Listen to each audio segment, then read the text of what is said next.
Last month, violent threats were made to the Hillel at Brown University, specifically against the director and the assistant director and their families. Ultimately, there were no weapons or bombs that were found on site, but I was struck by the particular gut punch of the threats to a Hillel, the center of Jewish life on campus in these times. What used to be a gathering place for some light Shabbat programming and an occasional guest speaker or a Talmud shiur has become, in many universities over the last 5 months, a refuge from the toxicity of campus, where the discourse has grown increasingly hostile and even violent toward Jewish students. Many Jews say that they study now in the Hillel buildings rather than in the libraries. And now many worry that even those sites are no longer safe for them. Meanwhile, my kid's university is facing multiple litigations alleging that it has repeatedly failed to create an environment that is safe for Jewish students. And just one recent piece of evidence knocked me off my feet. A Nazi-style poster posted around campus called "Who Rules the University? A Power Map." And you may not be surprised to see that at the top of that map, controlling it all, are not one but two nefarious forces: the AJC and other Zionist cultural orgs on one side, and Israeli occupation forces on the other. It's a stunner, and it turns out that it's not all in our heads. I spent time with a colleague in another city a couple of weeks ago, a brilliant rabbi and a justice leader. He told me that he called his city's multifaith clergy team days after October 7th. This was a group that had stood together for a decade fighting all kinds of racism, antisemitism, and Islamophobia. He said, "Hey friends, this moment is so fragile. Let's stand together and show people that even in this painful time, we can affirm each other's humanity." "No way," he was told by one faith leader that he had worked with for years. "I cannot be seen in public with a Jew." Many of us heard about Guernica, the literary magazine that just this past week published and then retracted an essay that was written by a left-wing Israeli Jew who wrote an article about the work that she had done in peacemaking before October 7th and how this moment had strained those relationships, which she desperately sought to rediscover so that she did not become untethered from her Palestinian partners. Amid protest, the piece was taken down with a note from the literary magazine: "We regret that we ever posted this. We have pulled it down from our site." Nevertheless, at least 10 staffers to this literary magazine resigned in protest that the piece had ever been posted in the first place. It was November when I was first deplatformed, not for my position on the war, not for my connection to Israel, not for any words that I had said or not said or any regrettable late-night rage posts on social media, but because, quote, "I just cannot platform a prominent Jew right now. I will lose half my listeners. I'm so sorry. I hope you understand." I haven't talked about it publicly, and it's been several months. And I wasn't planning on speaking about it publicly either until it happened again this past week. My short, sweet Passover offering for a prominent TV morning show, a couple of months in the making, was summarily cut. No matter that my message is about the plague of darkness and the biological and spiritual need for sacred accompaniment through our darkest hours. Quote, "It's just not the right time for a Jewish message. We'll get killed if you talk about Gaza, and we'll get killed if you don't talk about Gaza. So we'll just go with the cardinal giving an Easter message." Oh, and this is not deplatforming, I was told. It's just a programming decision, and it's a Christian country anyway. It doesn't make sense to do programming for the Jews, less than 3% of the population. We all have our own heartbreaking stories to share from the past several months, and at the same time, it feels like the public space that Jews live in is both increasingly narrow and increasingly hostile.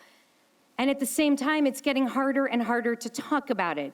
The word anti-Semitism, like so many words today, seems to have lost its meaning.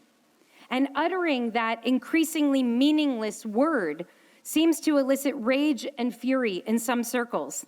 Many argue that claims of anti-Semitism are exaggerated, that they're fueled by wealthy Jewish donors throwing their weight around.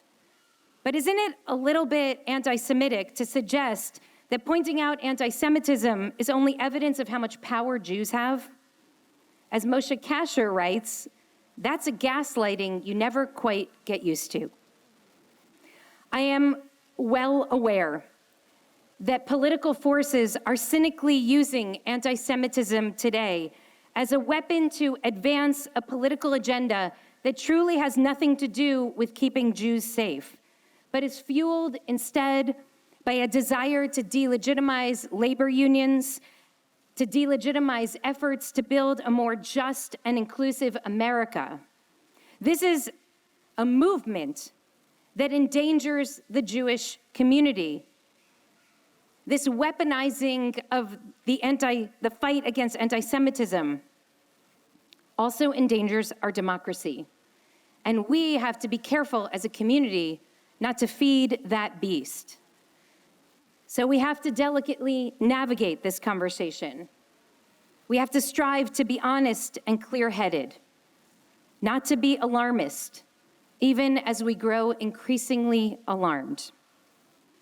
When it came to building our community, we recognized that the driving force of the Jewish community for decades had been fortification against anti-Semitism.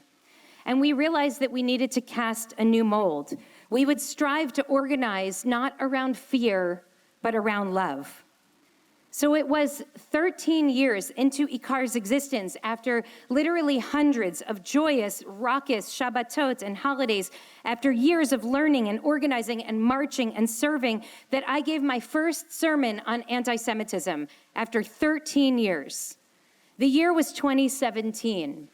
Rosh Hashanah that year was only a couple of months after Charlottesville, and I explained why it had taken me so long to talk about anti-Semitism. I said that day, it's not that it wasn't a problem before, it's just that there were always bigger, graver, more urgent problems for us to address. As Jews in America, facing moral crisis after moral crisis, plagued by racism and white supremacy, poverty, inequality, and climate denial, I did not want to draw focus primarily to our own victimization. Instead, I wanted to draw attention to the ways in which Jews were called to engage as a fairly privileged segment of a broader culture. I said that day that I still believed all of that to be true, but that we had to recognize that anti-Semitism is taking a dangerous new shape in America.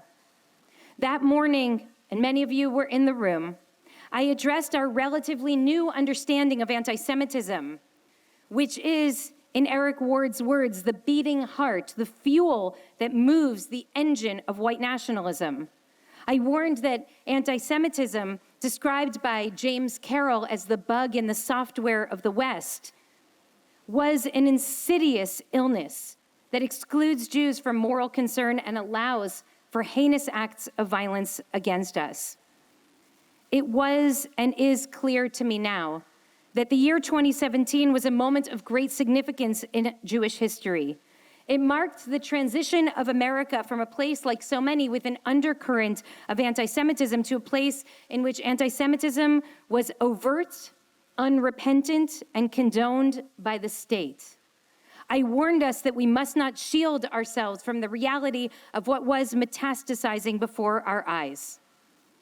At that time, years ago, it was very important to me to differentiate between right and left-wing anti-Semitism. I proclaimed again and again that anti-Semitism on the left hurt our hearts, but anti-Semitism on the right threatened our bodies. We need to differentiate between being unsafe and being uncomfortable, I said. But at some point in the ensuing years, it became clear to me that that approach was no longer sufficient. And in fact, it was Megillat Esther, the story that we read on Purim, that helped me realize this some 5 years ago. There's one part of that story of Purim that I bumped into that year. The way you accidentally walk into a wall one day that's always been in your home, but you realize you never really noticed it before. I walked into that wall of narrative 5 years ago, and it changed me. It awakened me, and I've thought about it ever since. So here's the context. Haman is full of rage toward Mordecai the Jew, whom he feels has disrespected him by refusing to degrade himself, bowing down to him. And Haman does what anti-Semites do, and actually what all racists do. He decides it would be insufficient to punish only Mordecai, who insulted him, but instead he would wipe out every last Jew in the kingdom. Haman is slighted by one Jew, but turns his animus toward all Jews. And he's so feverish in his determination to kill every last one of them that he approaches the king with an offer that the king cannot refuse. I want permission to kill all of your Jews, Haman says. They are different from the rest of us. It's no longer in our best interest to keep them alive here.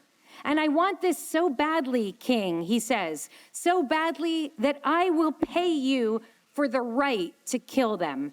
10,000 talents of silver, a direct deposit into the royal treasury. Now that is a bold offer. 10,000 talents of silver, it turns out, was not nothing. According to some quick internet sleuthing that I did this week, that is roughly the equivalent of $226 million today. Or, I'm told, the monetary equivalent of 60 million days of labor. This payment, the rabbis suggest, was more than just an incentive for the king to agree. Haman recognized that the elimination of the Jews would mean a significant loss of revenue for the kingdom because dead Jews cannot pay taxes. So his donation was a kind of compensatory payment, a way of making the king and the treasury whole again. It's really quite thoughtful of Haman if you think about it, which makes the king's response even more astonishing.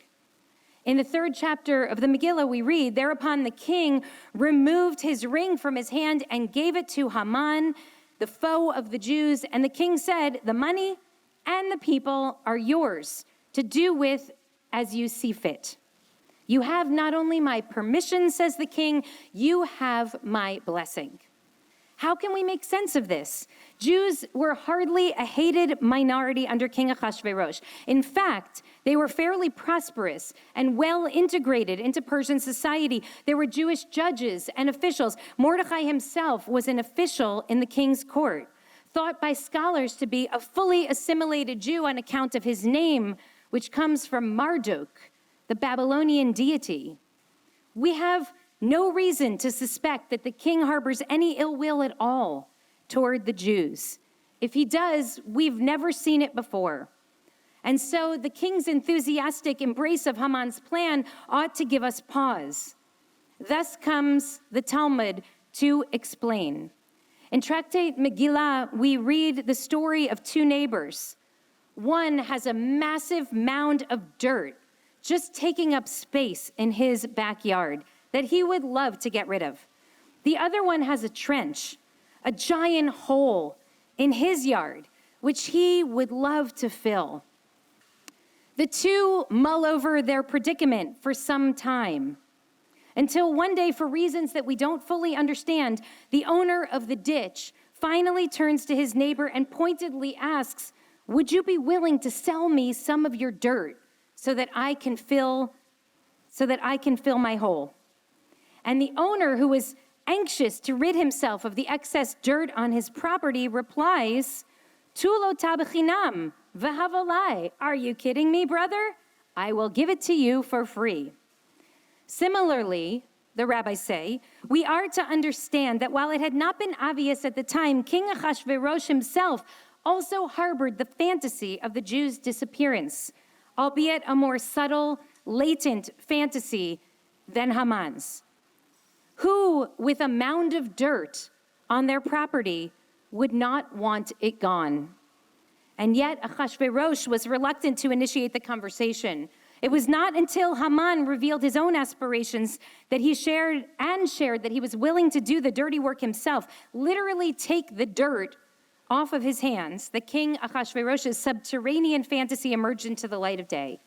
And that is why the king accepted no money from Haman. They were both doing the other a favor. In other words, Haman's hatred for Mordecai and the Jews was alone not sufficient to create the conditions for annihilation. It was only when his hatred met up with the quieter hatred in the heart of the king that the Jews' lives were truly in danger. Here, the Megillah, which masquerades as a parody, as a spoof, as a silly story of feasts and fantasy, reveals an eternal truth about the way that anti-Semitism manifests in the world. The great danger is not one anti-Semitism or another. It's when the conditions of our society allow for a flourishing of anti-Semitism from multiple quarters at once. Ever since I encountered this text, I have refused to engage in that debate over which is worse, left or right. It's all worse. The fact of its ubiquitousness and its increasing normativity, that is the real danger. It's been a few years now, and sometimes I feel like I'm screaming into the wind. How can an anti-racism movement not interrogate its own anti-Semitism? How can people who dream of creating a liberated, multiracial, multifaith democracy fail to understand that holding on to just this one itty-bitty racism will cause the whole house of cards to crumble? How can we make sense of a movement for justice succumbing to and even being brought to the brink by entrenched racism against Jews? Many of you read last month Dara Horn's synthesis of David Nirenberg's scholarship explaining this phenomenon. Throughout history, if piety was a society's ideal, then Jews became the embodiment of impious blasphemers. If secularism was the idea, then Jews were backward pietists. If capitalism was evil, then Jews were the bankers. If communism was evil, then Jews were the communists. If nationalism was glorified, then Jews were rootless cosmopolitans. If nationalism was vilified, then Jews were chauvinistic nationalists. Anti-Judaism thus becomes a righteous fight to promote justice. Anti-Semitism is a conspiracy theory.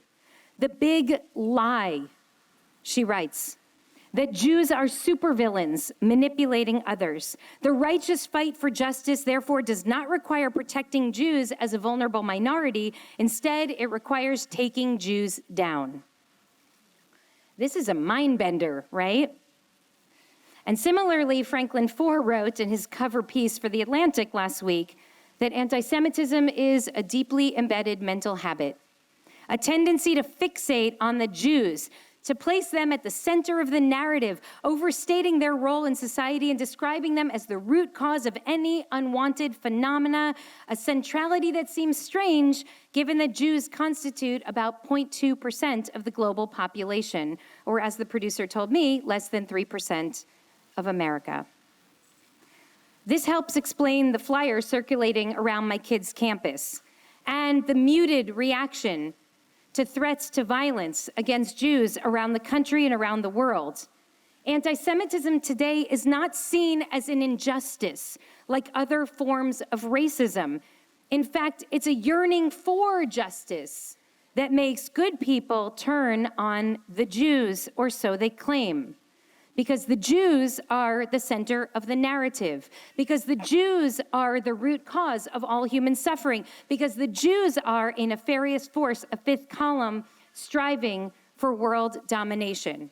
And once you understand that analysis, it starts to make sense why people who claim that they care about human rights and human dignity, about women's rights and bodily autonomy, found themselves downplaying, denying, justifying, or even celebrating atrocities committed against Israeli Jews.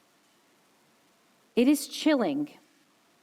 In 1948, just as the world was grappling with the extent of the devastation of the Jews of Europe, Simon Rabidovich wrote an essay called Am Holech Vamet, Israel, the Ever-Dying People, in which he famously makes the argument that if you look at Jewish history, you will discover that there has never been a generation of Jews that did not think that they were the last. Now, this is an unlikely argument to emerge in the immediate aftermath of the Shoah, of the Holocaust, but I wonder if it lifted Jews' spirits to read that the pessimism that many of them felt at that moment was actually definitional to Jewish self-expression and, in fact, part of the Jewish psyche in every generation. Amid cover stories today warning that the golden age of American Jews is ending, we have to ask ourselves, is this just the latest iteration of eternal Jewish anxiety? Or is there something distinct about this moment, something that signals a true shift in Jewish consciousness and continuity? I worry that this moment really is different. And I say this today not to scare us. I say it because the hour demands more than quiet expressions of concern. We have to be honest about the danger that we are facing right now. When anti-Semitism flourishes, when overt meets latent anti-Semitism, we are not safe. We've seen too many statistics and stories of violent assaults on Jews, desecration of our sacred spaces, deplatforming of prominent Jewish voices, threats to our schools and synagogues and community centers, not to sound the alarm. And that is not all. We have to be clear that it is never only Jews who are endangered by anti-Semitism. The vision of collective liberation, the vision of a just and loving society and anti-racist society is fundamentally incompatible with anti-Semitism. When Jews are deplatformed, when our voices are erased from mainstream environments, when threats of violence or actual violence are received with no more than a tired shrug, that signals to us that our culture is steeped in anti-Semitism and that literally no one is safe. Because the anti-Semitic lie endangers not only Jews, it endangers our democracy. Please hear what I am saying today. The bulwark against authoritarianism has been a strong, multiracial, multifaith coalition. That coalition is broken today, and it risks being fractured beyond repair. Once again in history, the Jews are being used as the wedge to drive apart the only movement that can save us from authoritarianism. We are standing in a very precarious moment, only months before what promises to be an extremely contentious election. Now, every prophetic reading that we read here on Shabbat morning, every Haftarah, ends with a nechemta. It has to, with some words of consolation. And every sermon ends with words of hope. It's irresponsible to sound the alarm and then send people off to lunch without that. But I don't want to be trite about this. So I'm going to tell you the only thing that I really know and trust in my heart. I am not optimistic about where we are in this moment in history, but I will forever remain hopeful, because hope is about imagination. Hope is about dreaming of a better future and then fighting to make that future a reality. And here's where I may differ from some of the current dominant voices on anti-Semitism. I do not believe that anti-Semitism is an inevitability or that it is an eternal force in the natural world. That same story from Megillat Esther that warns us of the danger of a culture of latent anti-Semitism meeting overt hatred also plants for us the seeds of hope. That story ends after too much violence, which we will talk about in the days ahead. That story ends with the Jews prevailing. And in the very last line of the Megillah, we read that Mordechai assumed a position of honor back in the king's court. So they must have found some way to reconcile. And he was highly regarded, listen to the language, by most of the people. Not by everyone, but by most of the people. The text says that he was a constant seeker of good for his people and an unwavering spokesperson for peace, for his time and for all of his descendants. This story, the Purim story, has a happy ending, and our story can too. I pray that it will. Shabbat Shalom.